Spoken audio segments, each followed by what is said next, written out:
GeM strawberry falooda बनाने के लिए एक बर्तन में 1 लीटर फुल क्रीम मिल्क और 300 ml पानी डालकर मध्यम आंच पर 5 से 6 मिनट तक गर्म करें।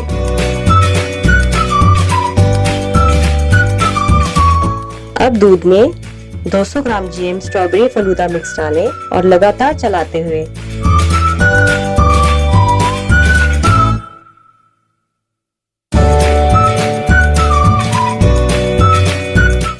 चलाते हुए 10 से 15 मिनट तक उबालें।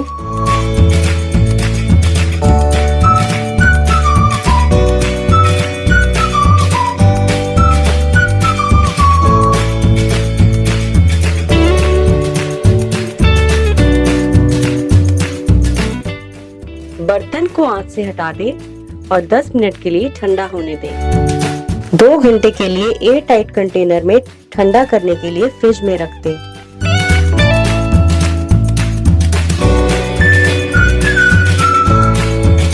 जेम स्ट्रॉबेरी फलूदा तैयार है। ठंडा ठंडा परोसें और इसका आनंद लें।